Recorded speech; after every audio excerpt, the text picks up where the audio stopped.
Anand, so Chris, it sounds like, as you're saying, most of the time you work with reporters before they go in and report the story. Anand, is that usually the case for you? I mean, how do you decide what stories you want to do? And, do you normally talk to an editor before you go in, while you're there? How does that process work for you? Yeah, I think the Syria case was unusual, and also probably not to be recommended. It's because I have to say a lot of journalists ended up going in those years and getting kidnapped and other such things because they were going in and trying to do all the reporting and then pitch something. But yeah, so I prefer to sort of talk things through beforehand. And I typically that's what I've done. I like to find good characters. I like to find good narrative arcs. Something has a beginning, a middle, and end. That sounds compelling to me. And sometimes I'll find something that's really interesting news-wise, but I don't always find the right characters or narrative arc. Or I find a really good character, but they're really hard to fact check for whatever purpose, or they're really hard to try, so there's a lot of different factors that go into it. But the main thing is I'm looking for what would be a good character or a good narrative arc, usually.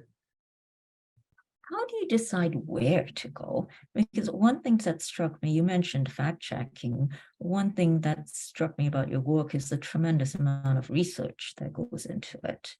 Can you talk a little bit more? How do you figure out where to go, and what kind of research do you do even before you go?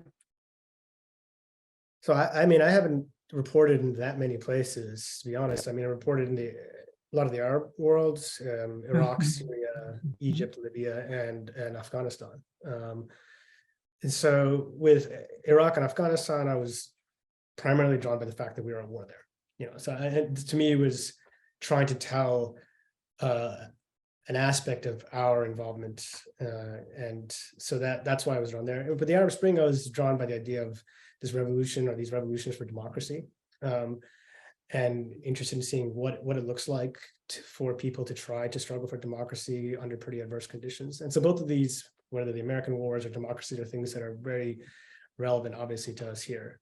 So that's kind of where I've been drawn to, and I do tend to do a lot of research. I learned the languages, and I learned Arabic, and I also learned the languages in Afghanistan, because it just changes what you're able to access if you can speak the languages, especially in the Arab world, where you have lots of written material, newspapers, you have videos. There's a lot of resources you can draw from. So that's definitely a big part of it. And I also like to read a lot of the scholarship, even though most of it won't directly be in the piece, but it helps me understand what sorts of questions I should be asking to people when I'm reporting. And so this would be the academic scholarship. So before you go to the place, you go through the academic scholarship one. I try to read everything I can get my hands on that's been written by scholars about a place. Yeah, that's a lot. But yeah. Okay. So another thing that I'm curious about, how does your training as a sociologist actually affect the way you report and write, or does it? I mean, I would imagine, for example, that the thoroughness of the research is very much something that's ingrained in you, and very much something that you do by nature. Are there other ways where you can see a crossover between those two fields, essentially? I think so. I got my PhD in sociology actually after I started writing for Chris. So I went back and did my degree while continuing to be a journalist. And I did learn a lot in terms of how to be a better journalist from sociological research, just like reading a lot of ethnographies, looking at ethnographic approaches, which tend to be very, very micro-history oriented. I'm really drawn by the idea of trying to tell large stories by zooming into a very particular place, or a particular family, or particular individuals. Definitely, I think I got that from sociology.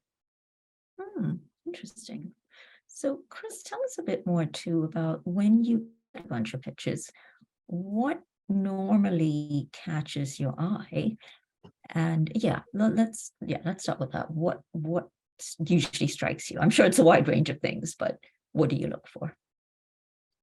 Yeah, so I mean, Anand is in some ways a good example and a bad example at the same time, because he came sort of fully formed in a variety of different ways. Like, he was already writing very polished prose.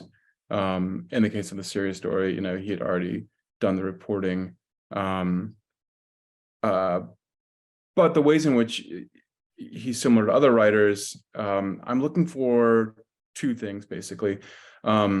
One is, do they have an interesting story to pitch, like one that actually seems like it will sustain a 5,000 words, 6,000 words, 7,000 words, a long form treatment. That means usually, as Anand has said, like having a narrative arc, characters, those kind of things tend to keep those kinds of stories aloft. And then fine, I like the story idea. I start looking for assurances of one form or another that the writer can actually complete that story in a satisfactory way. So that includes, if it's before they've done the reporting, like, will they be able to get to where they want to get to and talk to people they want to talk to? I'm also definitely looking at the writing at that stage. Harper's is a very writer-focused magazine. Like,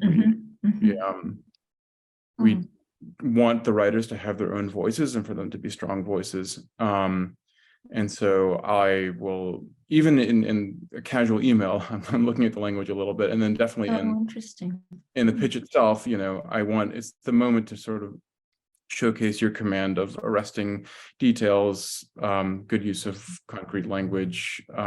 It's probably not the time to let loose with your most beautiful florid prose, but you definitely want to show that your way around a sentence. Certainly, like at Harper's especially, we've said no to ideas that were good ideas that we just thought the writer, there's no way that they could pull it off. Oh, interesting. So how do you guys handle funding? I mean, for example, Anand, it sounds like in some cases you go to the place before you get a contract with the magazine, and is that typical? Chris, do you often fund writers up front? How does the funding usually work? Anand, you want to start? It really depends. In the Syria case, if I recall, I had other assignments, like newspaper assignments that brought me to Turkey that I could report on refugees. So I was kind of using one assignment to get me from one place to the next. An assignment that brought me to Egypt, and I was there for a while, back and forth, and then next to Turkey to report on Syria. And then I think in the entire time that I've been a journalist, I've never had more than half my income come from journalism. So I've always had other sources of income. Now I'm a professor, so that's a source of income. Or before, I would write reports for aid organizations or NGOs or whatever side hustle you could find. So that was part of it as well. But I don't like to, again, like the Syria example, I think is an atypical one. I don't like to have the entire story reported or have everything funded. Okay. And Chris?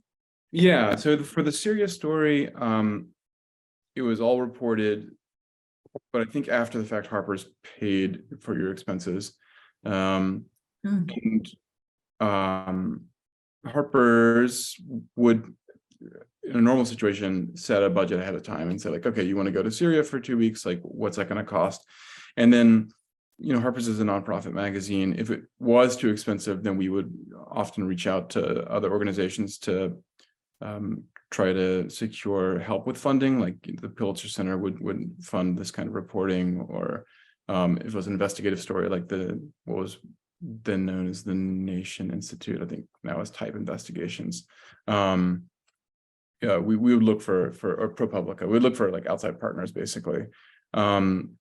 When I've been at magazines like GQ or the New York Times Magazine, and now at New York, there's a bigger budget for supporting reporting. So the magazine itself will usually cover all the expenses.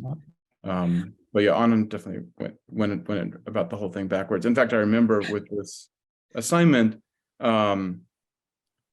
because it was all done, I just put 0 on the contract for the amount of expenses, because I thought, well, whatever magic he's worked to get there and report the story, he's already worked it. So I guess we don't have to pay anything. And everybody said, great, we'll take this one, 0. Yeah, exactly. And then many months later, I think the story was already published. And Anand was like, oh, by the way, like, there were some expenses, of course, going to Syria. Could the magazine cover those? And I said, well, have you returned your contract yet? And he said, actually, no, it's sitting here on my desk. So I had to like cross out the 0 and put in, some whatever. Yeah, put it in. We're able to pay him back.